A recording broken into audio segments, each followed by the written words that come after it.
Aturan soal pembongkaran Tugu Pencaksilat mendapatkan penolakan dari berbagai perguruan silat di Tulungagung. Salah satunya Persaudaraan Setia Hati Terati. Kuasa hukum Persaudaraan Setia Hati Terati Tulungagung, Nur Indah, menyatakan bahwa pihaknya menolak himbauan pembongkaran Tugu Perguruan Silat.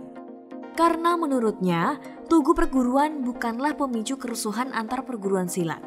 Kericuhan dipicu oleh anggota perguruan silat yang memiliki sifat intoleran. Dan ia sangat yakin hal tersebut juga terjadi karena pengaruh minum-minuman keras.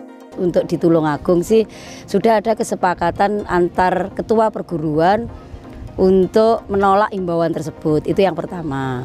Nah, yang kedua sebenarnya saya secara pribadi berpikir bahwa Tugu itu sama sekali bukan bagian dari pemicu sebuah kekerasan.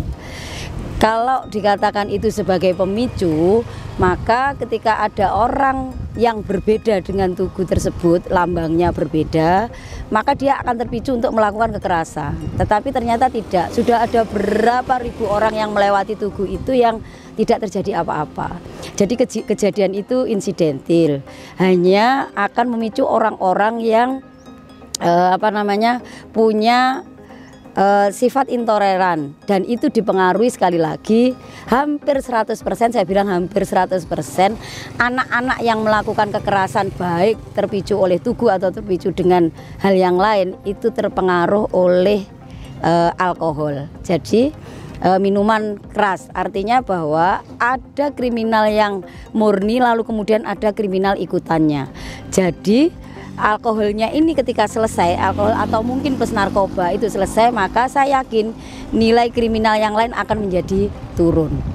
Selain itu, Endah sebagai kuasa hukum Setia Hati Tulungagung juga menegaskan bahwa jika terjadi sebuah perbuatan pidana, maka harus dipertanggungjawabkan oleh individu masing-masing. Kalau perbuatan pidana itu harus dipertanggungjawabkan oleh individu masing-masing sesuai dengan perannya. Jadi kenapa dia melakukan itu ada motifnya. Motifnya apa? Jadi tidak kemudian kalau kebetulan nih oknum perguruan A melakukan tindak pidana, lalu kemudian itu diikut-ikutkan terhadap organisasi yang dia ikuti. Karena organisasi tidak berhubungan dengan kegiatan mereka yang di luar kegiatan resmi. Itu yang pertama. Bahwa kemudian organisasi terus berpikir untuk memperbaiki bagaimana kurikulumnya, bagaimana metode yang akan diberikan, itu iya.